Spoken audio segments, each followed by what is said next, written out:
mikið verk hans. Sjáið öll verk frelsarans, ást hans sem umvefur allt, mikið verk hans, mikið verk hans. Og hetja frá himni, þú sigraðir gröf og allt sem bindur í hlekki og böl og guð. Mikið verkið, við dönsum af gleði, svo fagnandi frjáls. Ó Jesús, þitt nafn er því upphafið hátt og guð. Mikið verkið.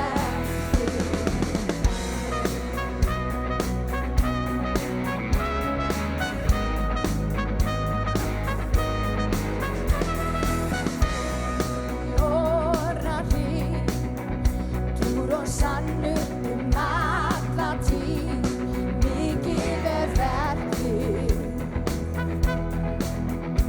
Og ég veit að þú berst með mér enn, því þitt loforð er já og amen. Mikið verkið, mikið verkið. Og hetja frá himni, þú sigraðir gröf og allt sem bindur í hlekki og böl og guð.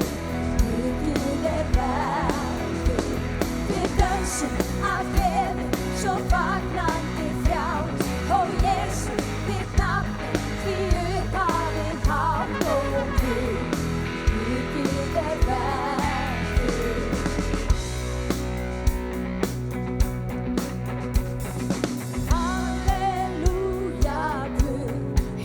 Var öllu, halleluja, Guð, hei breytast öllu, halleluja, þú, allt gjörið þig. Halleluja, Guð, hei var öllu, halleluja, Guð, hei breytast öllu, halleluja, þú, allt gjörið þig. Og hetja frá himni, þú sigraðir gröf og allt sem bindur í hlekki og böl og guð. Mikið verkið, við dönsum af gleði, svo fagnandi frjáls. Ó Jesús, þitt nafn er því upphafið hátt og guð. Mikið verkið. Mikið verkið, mikið verkið.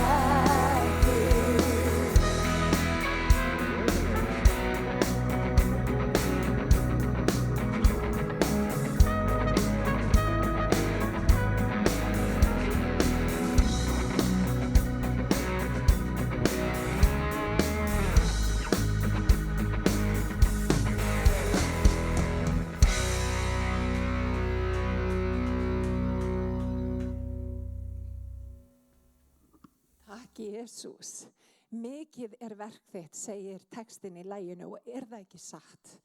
Það svo gott á tímum sem við lifum á, það sem mikil óvissa, fólk að gangi gegnum alls konar kringumstæður, að treysta Drottni og lýsa því yfir að mikið verk hans. Vertu velkomin á samkomu í Smárakirkju. Við ætlum að byrja á því að eiga hérna stutta bæn og svo ætlum við að taka samskot. En mér langar til þess að biðja fyrir þér, hvar sem að þú ert. Drottin, ég þakka þér fyrir náð þín og miskunn og trúfesti. Ég þakka þér fyrir að þú ert mikill og þú gerir furðuverk, þú gerir mikil verk, Drottin minn, og ég bið að snerta þá sem að hlusta, Drottin minn, Jesús. Ég þakka þér fyrir að við getum komið fram fyrir þig með öll okkar mál. Það ekkert svo lítið að þú takir ekki eftir því eða svo stórt að þú ráðir ekki við það. Og Drottin, ég bara þakka þér að þú ert æðri öllum kringumstæðum, Drottin. Og ég líka þakka þér að þú getur látið allar kringumstæður, alveg sama hversu erfiðar þar eru. Þú getur látið að samverka okkur til góðs. Og Drottin, ég bið fyrir kirkju þinni, Ég bið fyrir öllum sem að hlusta, Drottinn. Og ég bið Drottinn minn að við mættum eiga yndislegt sumar, að við mættum upplifa, Drottinn, endurreisn sem að þú lofar, Drottinn. Og ég bið Drottinn minn að við mættum eignast þennan frið sem æðri öllum kringumstæðum. Og við biðjum í Jesú nafni og allir líðurinn sagði. Amen. Við ætlum að taka samskot hér í dag, rétt eins og við gerum venjulega. Og mér langar til þess að hvetja þig. Það engin skildugur, engin nauðbeygður til þess að taka þátt. En ef þú vilt taka þátt, þá vil ég benda þér á það að Drottinn heiðrar og hann blessar glaðan gjafara. Og það þannig að þegar við gefum, að þá gefum við margfalt tilbaka. Þetta hefur ekki bara með fjármun okkar að gera, þetta hefur með alls konar aðra hlut að gera líka. Þannig að það sem við eigum að gera sem kristi fólk að sýna gjafmildi á allan hátt, gefa kærleika, gefa knús þegar það á við og vera með gjöfult hjarta. Og ég bið Drottinn að gefa þér þetta gjöfula hjarta og höldum áfram í lofgjör hér í dag.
sól fer andans þig, þá fæ ég dýrð hans liti og lof hann ein og ein.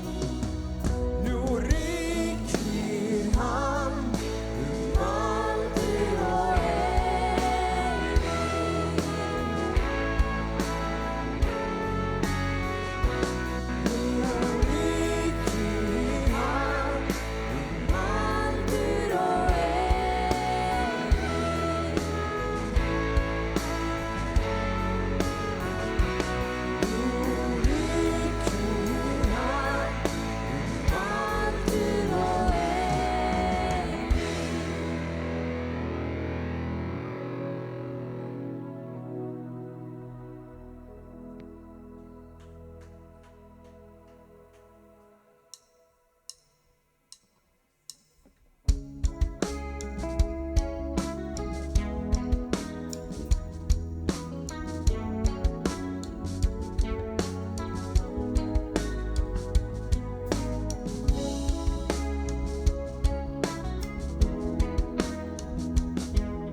Heal my heart and make it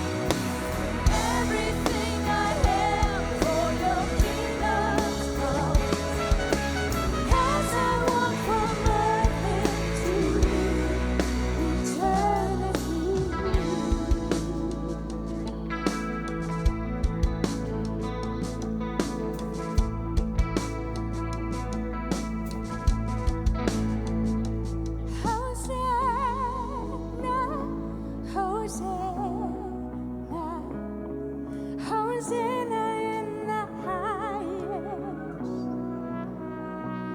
Hosanna,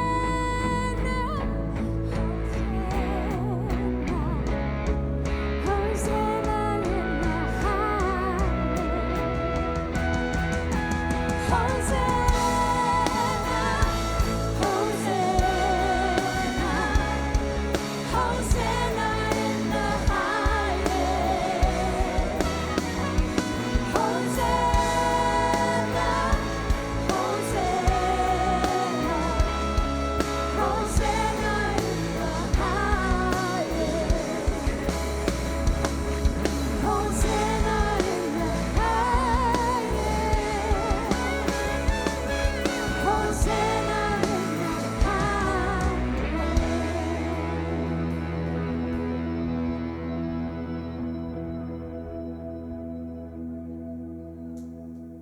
Hosanna.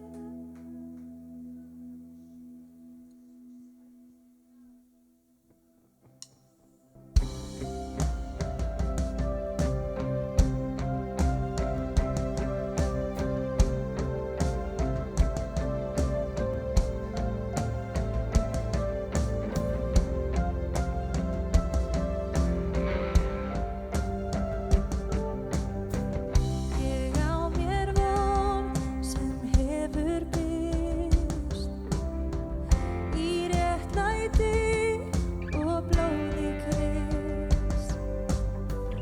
Ég treysti ekki á heimsins glas, en set mig traust á nafnið hans. Ég á mér von sem hefur birst í réttlæti og blóði Krists. Ég treysti ekki á heimsins glas, en set mig traust á nafnið hans. Kristur minn, hornsteinn minn, styrkur minn, frelsarinn og blæs hann Guð, Drottinn alls.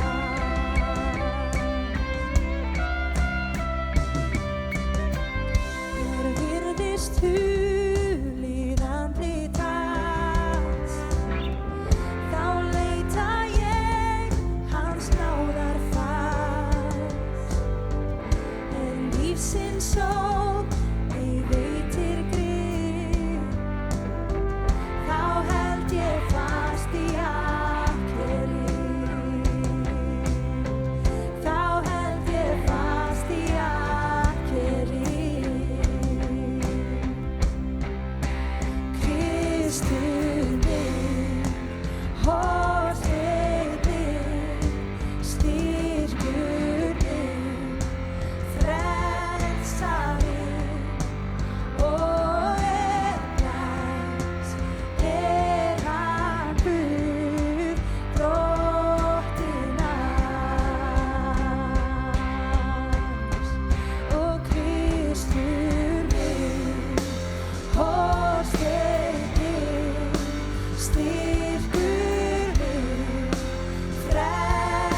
að sjá.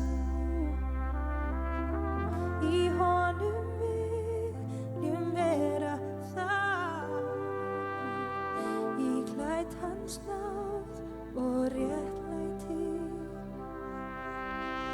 Saklaus við hans hásæti.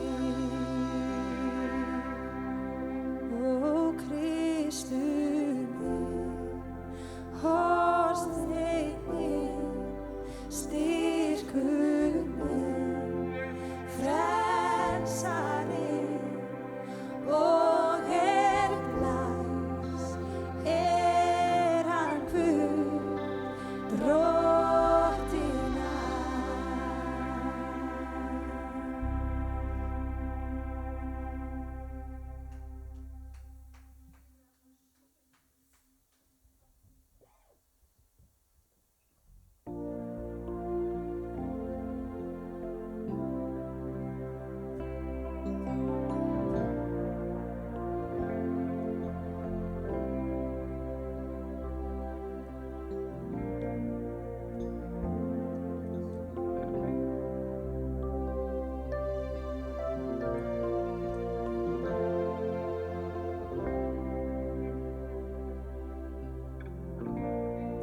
við krossinn þinn ég ná. Í blóði þín laust. Hver fagur faðmur þinn, opinn hann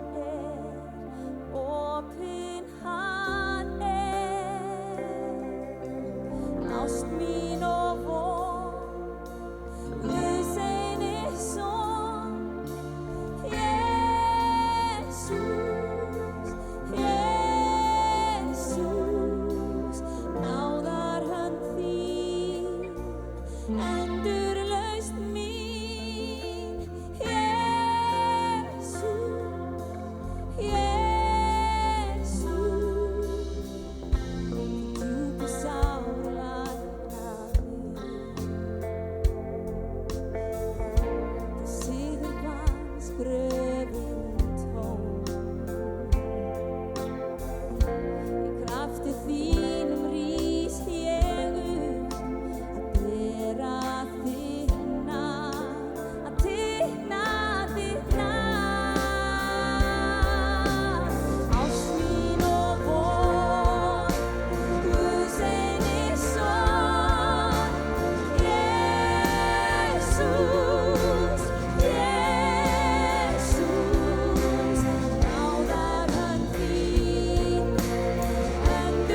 dásamlegt. Já, það svo gott að lofa Drottinn. Það svo yndislegt. Guð bless ykkur elskurnar og takk innilega fyrir þessa þjónustu ykkar. Hún alveg stórkostleg.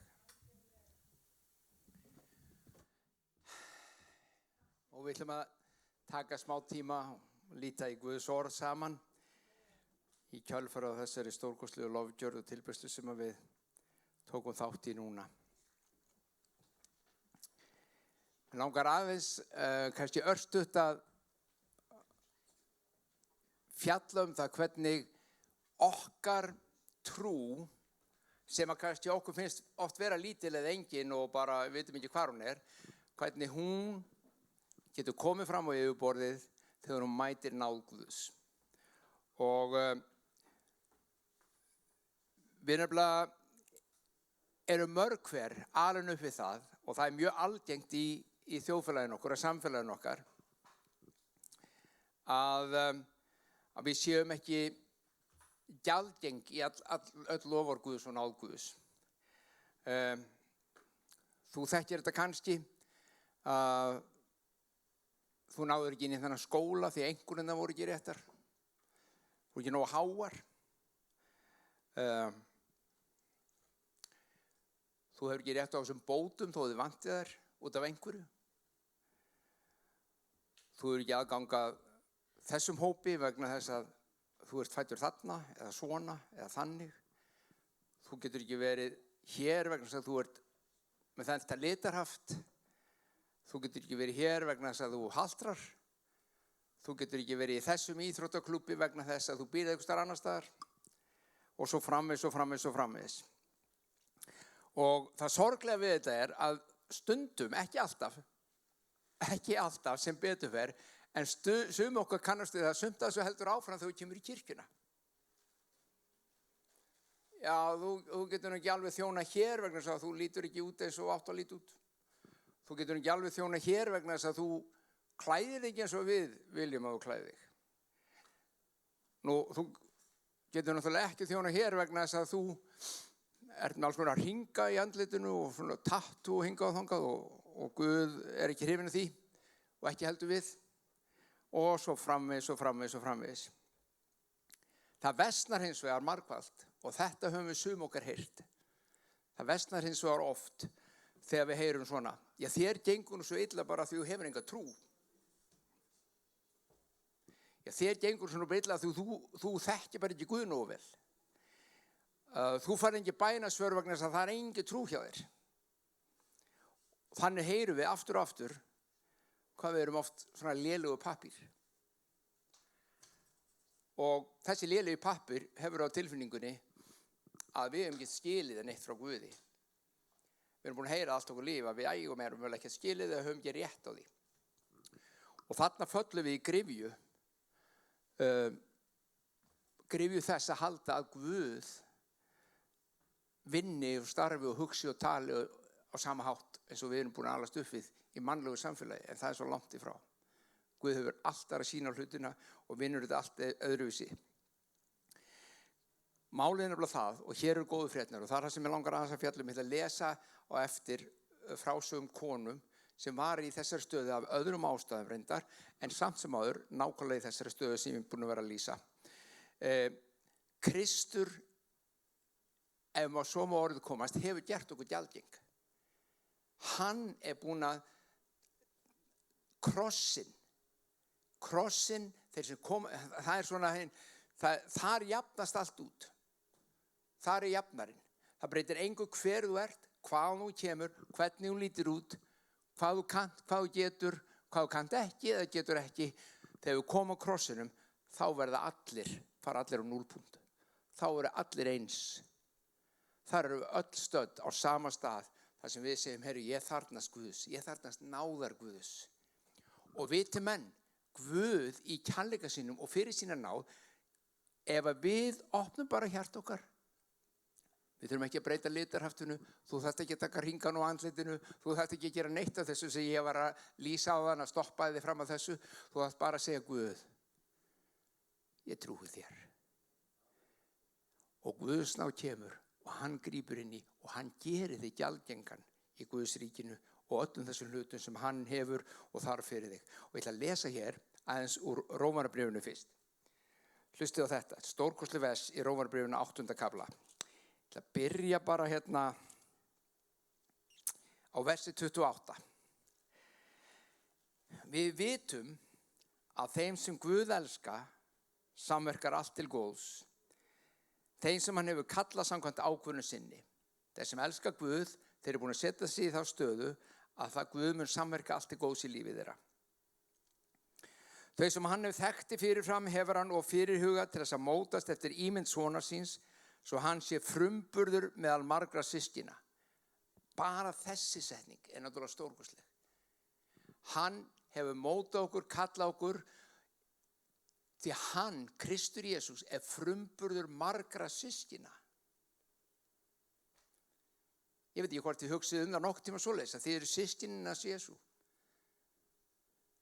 Flestir hugsa, ég er þjónninn hans eða ég á ekki skilið frá honum, það er gott að hafa hugafar þjónsins, en það virkar ekki í Kristi Jesú þegar hann breytir þér og segir, nei, þú ert vinur minn, þú ert bróðir minn, þú ert systir mín. Þegar hann gerir þig gjaldgengan inn í fjölskyldu Guðs. Þú þarft ekki að vera í fjarlægð frá Guði. Þú þarft ekki að hugsa, ég elska Guð og ég vil þjóna honum og ég vil gera allt, en hann er svo fjarlægur og hann er bara hann einhvers staðar að fylgjast með mér og ég gera mitt besta, Halldór. Munið eftir laginu Diane Warwick, heitinnar sem að, ekki dáin hans, ég held að jú, hún söng God is watching us from a distance. Kemur alltaf í hugminn þetta lag. Guð er að horfa á okkur úr fjarlægð. Flestir, eða við skulum segja margir, hafa akkúrat þessa mynd. Guð er fjarlægur, hann er langt í burtu, en hann fylgist með mér. Og ég þarf að passa mig að standa með honum, gera það sem er rétt og einhvern veginn komast í náðina hjá honum. Nei, þetta er allavega ekki Guð Nýja testamentisins.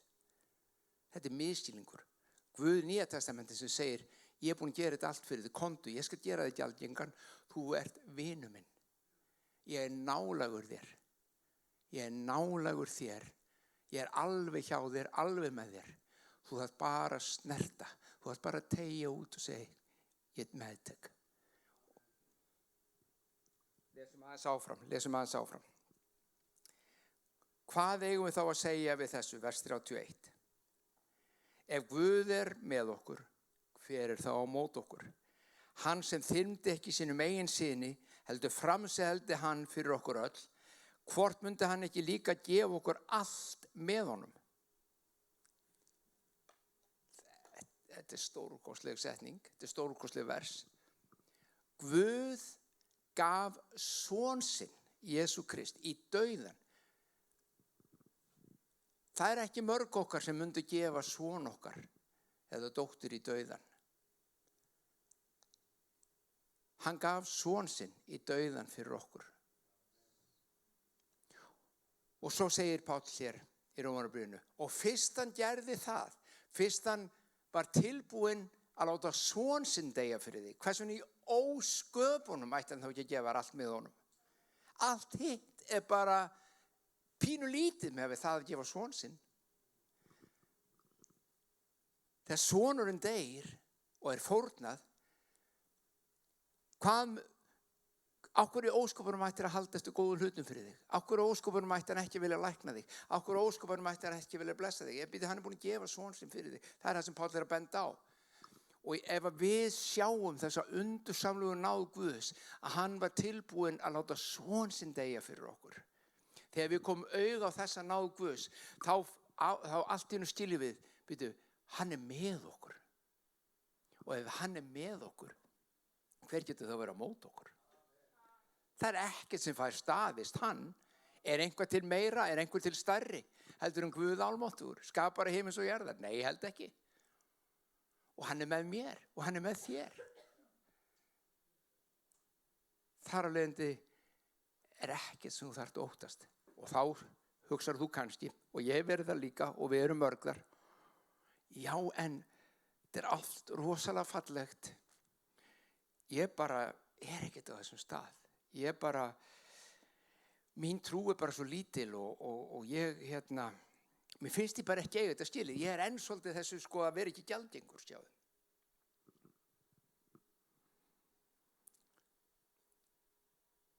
Þá segi ég eitt, bara til þess að hjálpa þér aðeins. Ekki láta neitt kristinn, ekki láta neitt annan bróður og systur í trúnni segja þér að þetta sé þér að kenna og þú sért ómögulegur. Klassísk setning. Já, það ekkert að hjá Guði, svo ef eitthvað að, þá það hjá þér. Það má vera að það sé ekki búið að leysa úr flækjunni eða ástandurinn sem þú ert í, en að benda fingra á því og segja þetta að þér að kenna því þú þekkir ekki Guð og kannt ekki á hann. Ekki taka móti því, farðu frekar í orðið sem að Páll segir, ég veit að Guð með mér og þess vegna getur enginn verið á móti mér.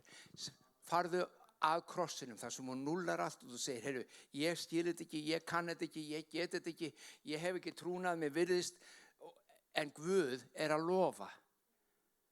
Og biddu Guð að opna augunin þegar þú sjáir náð hans. Og nú ætla ég að lesa konu, þar sem trúin kviknaði við að sjá náð Kris. Hlustið á þetta. Þetta fræg saga eða frásögn atburð sem gerist. Jesús á leiðinni til Jairusar til að lækna dóttir hans. Og við grípum niður í frásöguna það sem að búið að biðja hann, Jairus búin að koma að segja að dóttir mín að deyja, getur komið að lækna hana. Og allt liðið, allt fólki sem var með Jesú safna saman, það fylgdi munum. Það ætlaði sko að sjá Jesú lækna þessa dóttur Jairusar. Og á leiðinni þá segir svona, Jesús fór með honum, það að segja Jairusi. Þetta í Mattheus 5. Og mikill mannfjöldi fylgdi honum og var þröng hann. Það var sko engin COVID-tímar þarna. Það var ekki neitt 2 metra regla í gangi. Þarna var bara kös af fólki. Kös af fólki. Jesús var að fara og þegar hann gekk eftir veginum að þá var hópur af fólki sem að þrengdu að honum úr öllum áttum þegar hann fór heim til Jairusar. Þar í hópnum var kona sem hafði haft blóðlát í 12 ár. Hún hafði orðið margt að þola hjá mörgum læknum, kostað til alegu sinni en enga bata fengið. Hver hefur ekki verið þar? Ég veit ekki hvort þú er búin að berjast við sjúkdómiðin eða ástandið í 12 ár. Kannski 20 ár. Eða 10 eða 5. Það sjálfsögur aukaatriði. En þessi kona var búin að berjast við þennan sjúkdóm, hugsaðu, blóðlát í 12 ár. Engin lækning gat hjálpað henni, engin rabbi gat hjálpað henni, engin prestur gat hjálpað henni, engin maður gat hjálpað henni. Og vitið hvað? Þessi kona, vegna þess að hún var með blóðlát, þá var hún óhrein í þessu samfélagi sem þarna var. Það var ekki bara það að hún var veik, heldur var hún álitin óhrein hjá öllu samfélaginu. Enginn mátti koma við hana eða hún mátti ekki koma við neitt. 12 ár. Talandi okkur líði illa í COVID aftur. Það enginn, við mögum ekki taka út okkar nánustu. Það mátti enginn koma við henni í 12 ár.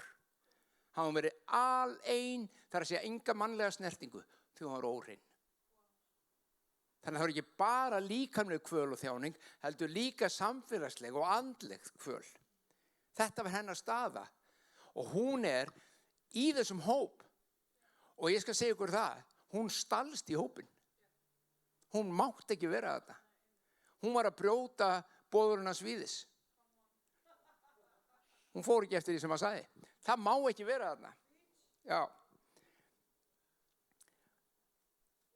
Hún hefði kostað til alegu sinni. Ég veit ekki hvort að þú hefur gert það með þína stöðu. Þú ert örugglega búin að kosta miklu til að fá lausn á þínum málum, hvort það líkamlegur krankleiki eða eitthvað annað. Þú ert örugglega búin að leita lengi að lausninni og það kostar pening, við vitum það. Það ekkert ókeypis í þessum heimi virðist vera.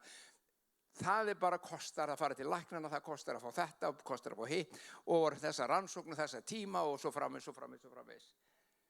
Hún var búin að kosta aleigunni sinni og engan bata fengið, svo segir þessi setning.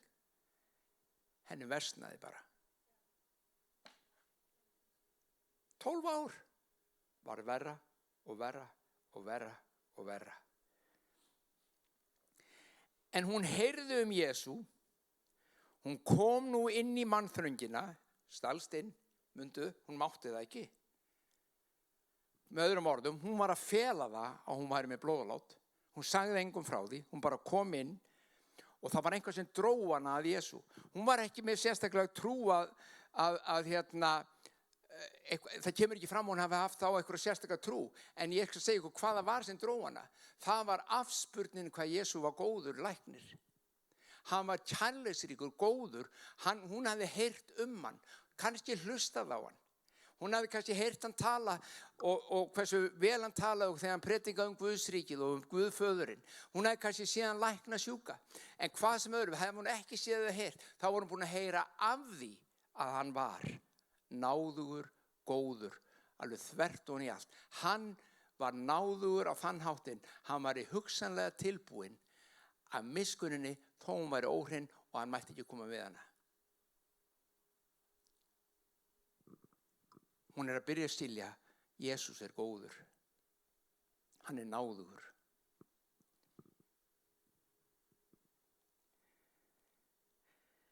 Og hún hugsa með sér í ljósi þessa, ef ég fæ bara snert klæði hans, þá mun ég verða heil. Hún var ekki að hugsa, ég vil bara þarf að biðja allum að fara frá, Jesús þarf að leggja með hendur og þá læknast ég. Nei, hún hugsaði, bara ef ég kem inn, ég segi engum hver ég segi engum hvað að, svo enginn farin á kvart yfir því og henda mér í burtu og ef ég get bara komið við aðeins kublinas, þá veit ég fæ lækningu.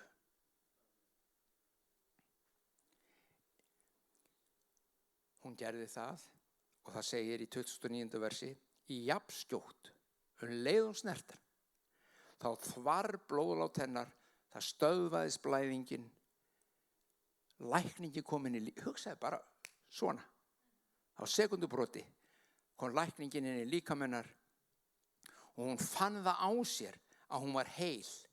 Hún fann það að líkaminn var orðinn heil. Merkilega við þetta að Jesús fann eitthvað líka. Takk eftir, hann að gangi, hún kemur aftan á hann og segir Biblían, hún snertir hann aftan frá en Jesús fann og það segir hann fann þegar á sjálfum sér að kraftur hafði farið út frá honum og hann sneri sig við í mannþrönginu og sagði, hver snar klæði þín? Hann bara að ganga, einhver kemur við hann, býtur við einhver, þá voru margir allir að koma við hann. En það sögðu lærisveinarnir það, þegar hann sneri sig við og segi, hver kom við mig? Hver snart mig? Þá sögðu lærisveinarnir, býtu, Jesús, allir. Þetta bara hópur af fólki, þeir allir að koma við þig. Nei, það var ekki svoleiðis snerting. Ég fann kraft ganga út frá mér, lækningakraft inn í líkama einhvers.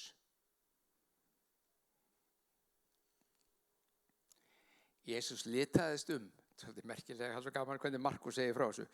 Hann stoppaði og lærisveinarnir og sagði, það ekki að marka þetta, það allir að snerta þig. Nei, og hann litaðist hann leit yfir hópinn til að sjá hver hafði gert þetta, hver hafði náð í lækningu til hans. Konan sem vissi hvað fram við sig hafði farið, kom hrædd og skjálfandi og féll til fóta honum og sagði honum allan sannleikann. Þetta svo dásalegt. Hún var sko ekkert full af trú þegar hún kom og hún var heldur ekkert full af örugg með Jesú þarna. Henni fannst hún hafa stólið lækningunni, sjáðu.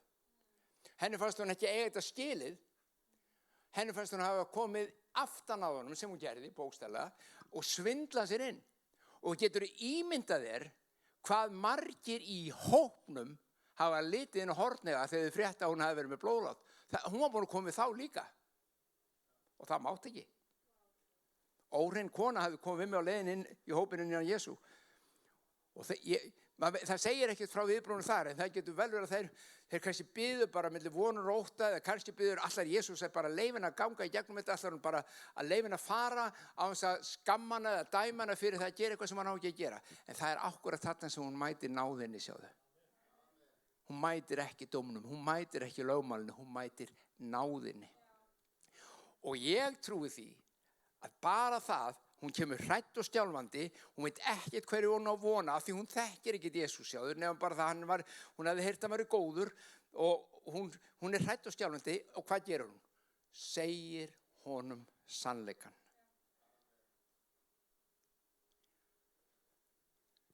Og það er það sem þú og ég þurfum að gera. Þegar við komum, við þurfum bara að segja honum sannleikann. Með öðrum orðum, við þurfum að opna hjarta okkar algjörlega fyrir honum. Við erum alltaf að reyna að vera töff.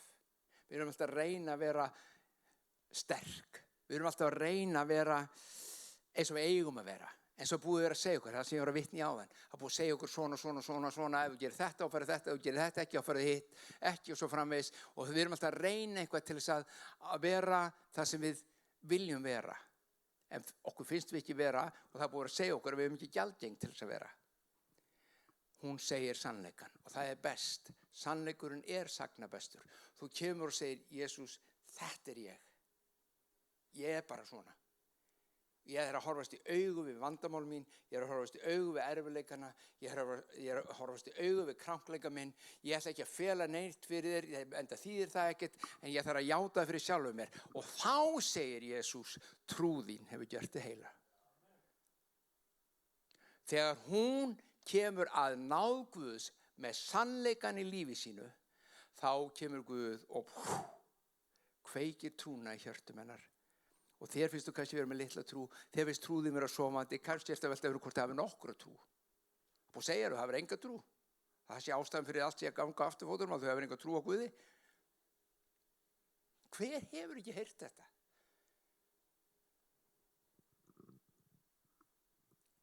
Komdu að krossinum. Komdu eins og þessi kona. Tói sér þrædd og skjálfandi. Og segðu sannleikann.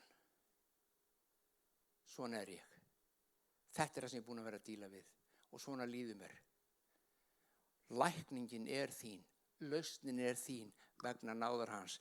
En það sem að þú mætir náð Guðs, það lifnar trúin innan með þér.